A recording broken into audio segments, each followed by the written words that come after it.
Okay, so I did actually start recording this a few moments ago, but then the internet dropped out, which is always fun. So let's go back to basics. I wanted to give you a quick guided tour of the free version of Canva, just because I know it's slightly different to Canva Pro, which is what I normally use. So we're just going to go through very quickly and just have a look so you know where to find everything. So when you first log in, so you can log in using any Gmail account, or you can set up an account with any email address and password. Once you're in, you will see this screen. This is your home screen. So when you look at your home screen, there will be your most recent designs will show here. Okay, so then going through this menu on the left-hand side, you can then click down to all of your designs, and anything that you design will populate here once it is created and you've exited out of it. Shared with you is anything that somebody on your team might have shared with you, which you probably won't use in the free version anyway. Then when you have folders set up, you would find them in here. Now, in the free version, I believe you can only set up one folder. So you just click here, create new folder, and then give it a name. So you can call it whatever you like here. And then create folder. If it was me and I was in the free version, I would just call it like finished version or final draft or something, and keep all my good drafts in one folder, because all your other work will always be in this, all your designs. So you could leave all your drafts in all your designs and then have only your final copies in a folder. Now, in the free version, you do have the option to purchase some templates and things. So they would show up in here if you purchased anything, or if you upload any elements or fonts or anything in the uploads bit, you will find them. You can also put a star on things that you want to find quickly. And when you put a star against things, they will show on the left-hand menu. And this will be for any templates that you create for yourself that you want to be able to easily access, or a folder. If you create a folder, then you put a star on it and it should show over here on the left. Trash is self-explanatory. This create a team, I think, is only relevant if you have Canva Pro, so you can probably ignore that. We're not going to go into the content planner at all in this series, but the brand kit we will. So in the brand kit, in the free version, unfortunately, you are not able to upload a logo or save your own fonts for your brand, but you can put in three brand colors on a palette. So when this comes up, these will be blank. So all you need to do is just click and put in the hex code, and then do the next one. Click and put in your hex code. And it will automatically save when you come out of here. So you can then click back out to home, and then you can go create a design. It's up here on the right-hand side. And then let's just say we're going to do a Facebook post for now. So you just type in Facebook and then go down to the Facebook post, and it will give you the right size template to use. Now, when you open up a blank document, or actually when you open up any document, you will have a menu up here on the left, and this one says templates. So in this one, you are able to see templates here that you can use. Now, if they say Pro or have that little crown in the corner, you need to pay for those ones. So let's just see if I can find an example. These are all coming up as free ones. Oh, hang on, I just seen one. There you go, there it is. You see here it's got the crown and Pro. So we're going to try and avoid those because we don't want to pay anything. So I'm just going to pick any template. So this is the one that I started using before, my previous draft of this video. Okay, so in order to customize this for your brand, now if you had the Pro version, you could easily change this, but it's a little bit more work when you have the free version. So I'm just going to show you how I would change it. So even if you have multiple templates and you've opened them all up, so let's just do another example. So say we pick out some templates that we like and we want to customize these for our business. What we're going to do is click this background color, and we've got our, now that we've clicked that background color, we've got our 3 colors that we've selected for our branding come up here. So we can just select the color and that will change. Now, you would need to do this with each. So then we click the background and then up here to the color and change it again. So you need to do that with each template to customize it to your brand colors. If you had the Pro version, all you need to do is click on Styles and your brand kit will appear here, and all you would do is click on it. So I'll just show you with one of these. You can use these in the free version. These are already set up palettes with fonts. So let's just pick one here. So see how that's changed the writing, the font, and also the colors. So you can do that if you have your brand kit set up, or if you want to use one of these, and you can just click through and test out all the colors in that brand kit together and see what you like. So let's just say we like that one. Then in order to apply it to all the templates that we've got here, we would just go apply to all pages. And now the second one has also changed, and it's thrown in these other colors. So if we don't like this combination, we could just click and keep trying. Okay.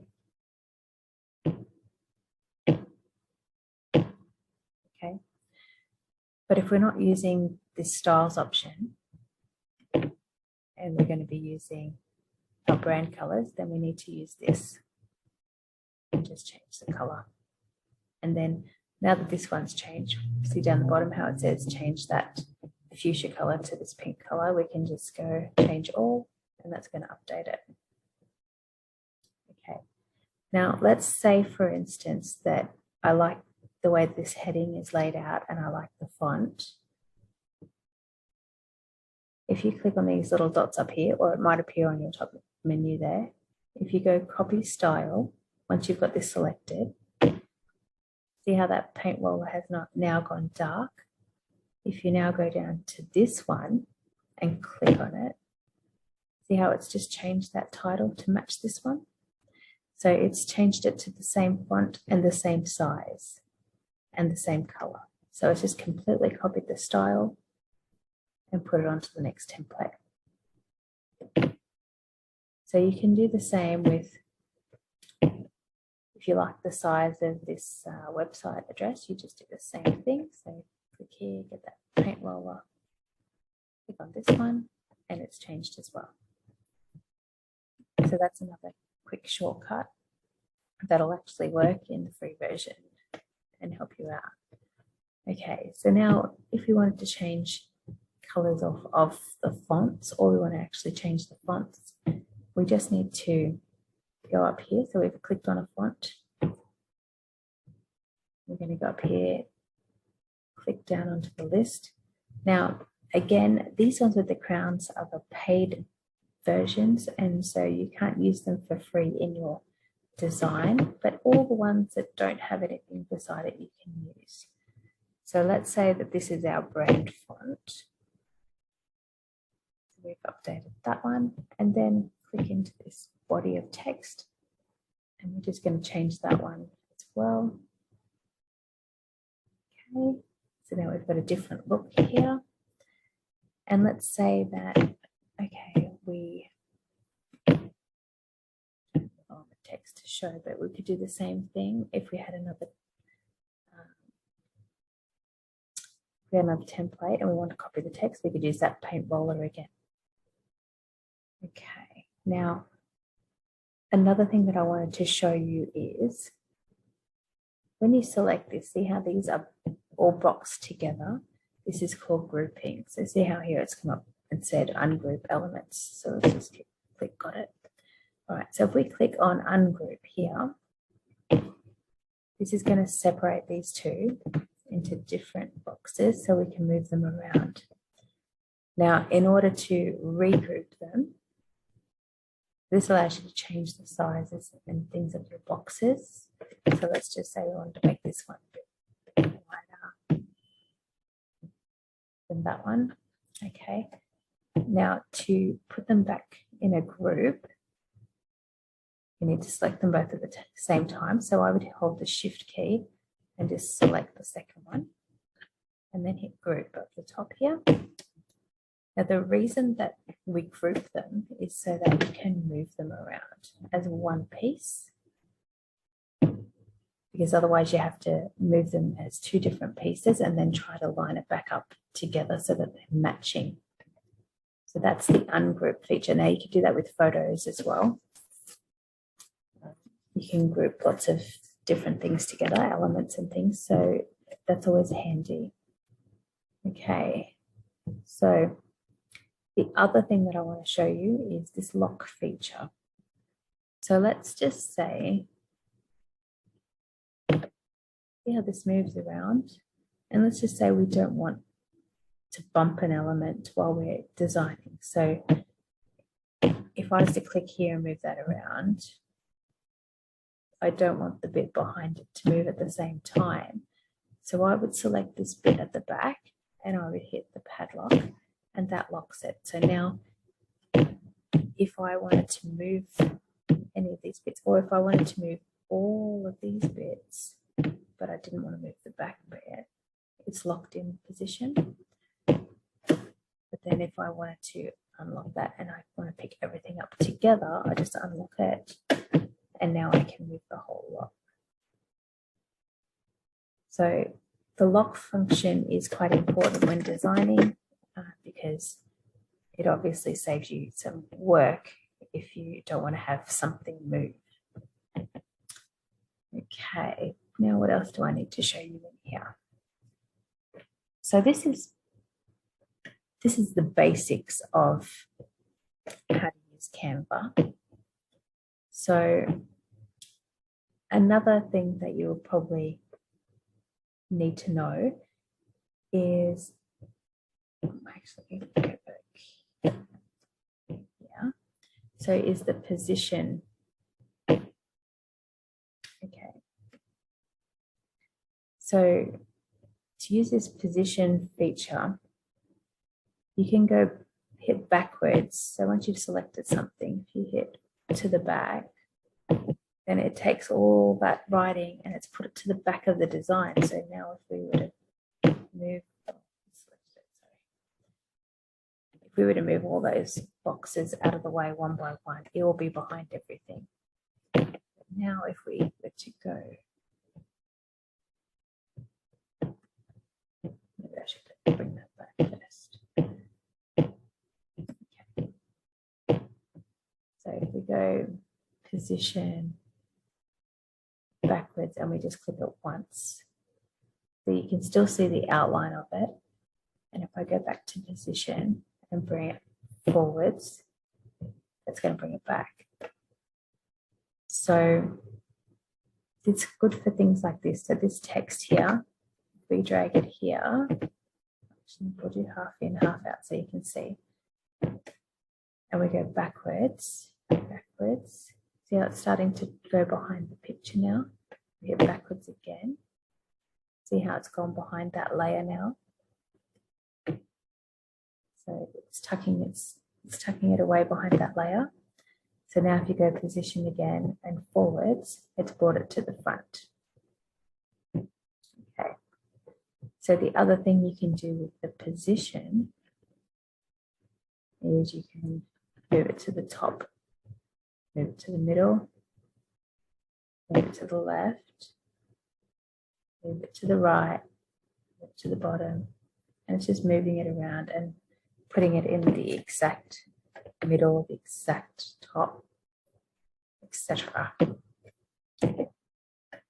The other thing you can do with the position bit is, if we ungroup these elements, say we had another box of text. So let's just add it. So see how this text is selected here? If you use these dots and you find this icon here that says duplicate, and click on that, that will duplicate that text. So it's the exact same size and font and color. Okay. So now if I was to select all three of these elements, and then I was to click on position, and I want to go space evenly, but I want it to be vertically. So if I do that, see how it's put an even space in between them there. Okay, and then I could, oops, let go of it, didn't I? Then I could just select these again using shift, and I can just move them up. And whoop. Now see how when I'm moving it, you get those grid lines, and that tells you that it's in the perfect position. So that's centered, which means my backgrounds weren't quite centered. But anyway, I just wanted to show you that's how you would position it. So let's say, for instance, you were, let's just make this white. So if you hit backspace, once you've selected the background, that will make it white. So let's just say we were going to have a lined page. So let's just, on this page here, if you want to create a line, just press the L button and a line will appear. Now up here, you've got options for, this is the thickness of the line. So I'm going to make it quite thin. So 1 is the thinnest it will go. You can also change the style by having a solid line to a dash to a dot. But I just want a solid line. So let's just say, I'm just going to pull this out to the side. So if you just drag it, that's going to increase the size of it. I'm just going to put that up there, and then we're going to duplicate. So using this duplicate function, I'm just going to keep pressing it. Okay. Now I'm going to select all of these, and then I'm going to hit position. So what I want to do now is I want to align them all to the left. Okay. Now let's just say these are way too close together. So I want them to be spread out evenly across this whole document. So now all I'm going to do is select them all. I've moved one to where I want the last one to appear, and the top one is where I want the top one to appear. And I just leave the rest in place, and then I'm just going to hit position and go to space evenly vertically and click on that, and it is going to automatically space them out nice and neatly. So this is always helpful when you're doing things like planner pages, or you're creating a workbook and you need to do lines. It also works the same if you want to do horizontal lines. So let's just say we had some horizontal lines, so we can move around. Maybe I'll delete the others. So in order to do the lines this way, I don't know if you actually seen what I did. So I just use this to spin them. And then of course you want it to stop at 90, which on a laptop can be quite tricky.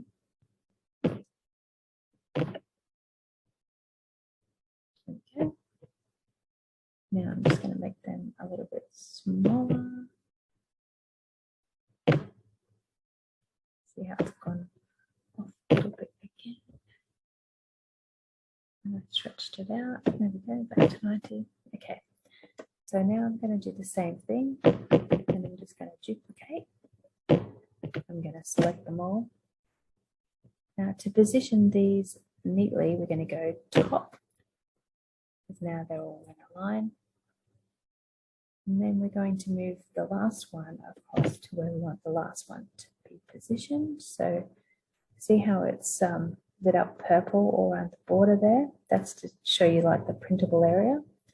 So if I go to the very edge of that, where it's gone a bit more solid to right there, and I let go. And then I select all of these and position horizontally. Then that's evenly spaced again. So I just wanted to show you how that works. Now with the keyboard shortcuts, I'll just give you a quick heads up. So once you click on the background, you can select alpha line, which we just did before. Let me delete that out. If you click on the background and you hit C for circle, you'll have a circle appear. Now you can use these circles and just resize them and make it really small with a dot. You could take up the whole space with it. So in order to change this, you just change the color up here, and you can put your brand color here, and then you put text on top of it. So the next shortcut is T for text, and then you can just type in, put a W on hello, so that was weird. Okay. And then if you move it around until you get those X's, you know, that's perfectly centered. Okay, so that's how you would do that. Now let's delete that out. So that's C for circle, T for text, L for line. The next one is R for rectangle. So then you can do the same thing. You can drag it in, move it all around, get the size that you want, the shape that you want, and you can change the colors. So there is no S for square. You have to use the rectangle and just readjust it. Okay, next, let's have a look at elements. So if you click on elements over here on the left-hand side, these are the options that automatically come up. So you've got lines and shapes, then you've got graphics, photos, videos, audio, charts, frames, and groups. So I'm just going to quickly show you what these are, and then we're going to leave this training session for today, because I don't want to overwhelm you, and I probably already have. But in lines and shapes, that's exactly what it is. So it is all the lines and shapes that are available to you. These all say free. So these ones here are the curved edge boxes, or this one has a shadow behind it. Okay. You've also got all these shapes as well that you can use for things, and I'm going to show you in a minute how to use them a bit better, but I just want to give you a quick overview. Let's move on to the next bit. So the graphics, just click see all, and then you can type in whatever you're looking for. So you could say green blob. Oh, I can't spell. Green blob, okay. And you want to use this one. This one you can actually change the color, so you can change it to pink blob. Say you want to find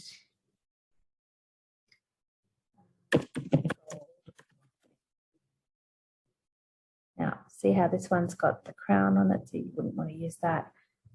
You've got free frame, you've got this fancy dots that you could use.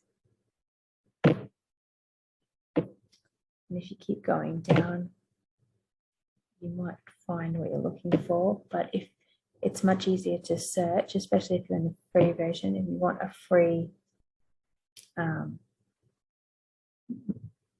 doesn't give you the free option up here. Again, the Pro version, you get the option to select free. So I always go in and select static. So it gets rid of the animations from the list. And it just sort of narrows it down a bit. The line, but it's got like, it's got gold on it, but it's also a bit fancier than a normal line. But you get the idea. That's how you search for things. Okay. So then we also have photos. So all the stock photos, you just click here and then type in whatever you're looking for. So maybe blue. And then you just scroll down. Okay, so we found one here, but these are all, you have to pay for the photos. Okay. So it might be like $1 an image or something, I'm not quite sure. Okay, videos would be the same thing. You can type in whatever you're looking for and something might come up. Audio, I imagine it's the same. I've never actually used the audio option on there. Charts, if you're creating a chart, there'll be lots of different chart icons. And then the frames and grids are where you drag and drop your photos in. So let's say in this, I want to have a circle image. So I would just select the one that I'm after. Then I could go back to photos.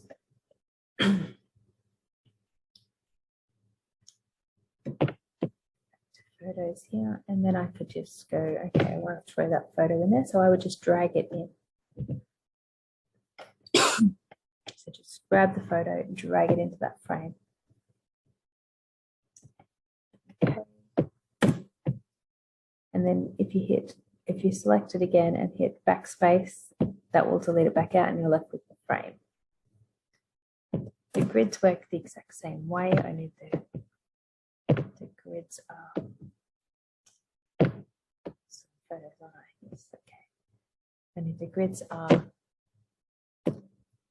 square and rectangle frames. So if you go into the grids, so say you want to have 3 pictures evenly spaced, it's like this one, and then you could readjust it. So you only want to have them at the top, then you only do this. If you want it to be half a page, then you go down to where that lights up, right where it is there.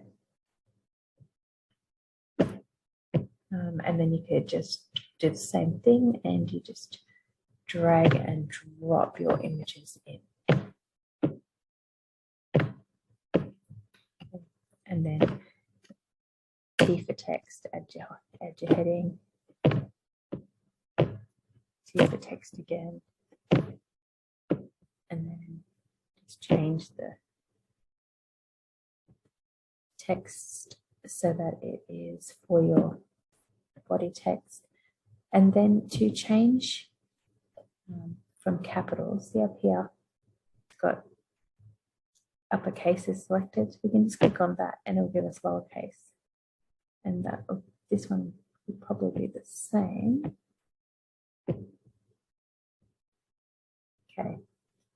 And then if it's automatically coming as lower text, but you want it to be upper text, then you just click on that again. So the dots and then click here and it will make it uppercase. Now it doesn't fix it automatically if you've had your caps lock on and typed it.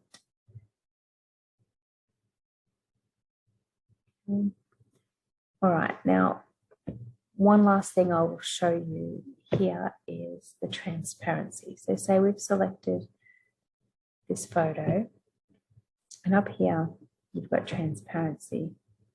So you can make the photos look washed out or go to a background so that you can write over the top, or you could have your heading over the top and it'll stand out still. So that's how you use transparency. Now you can also use transparency with a color.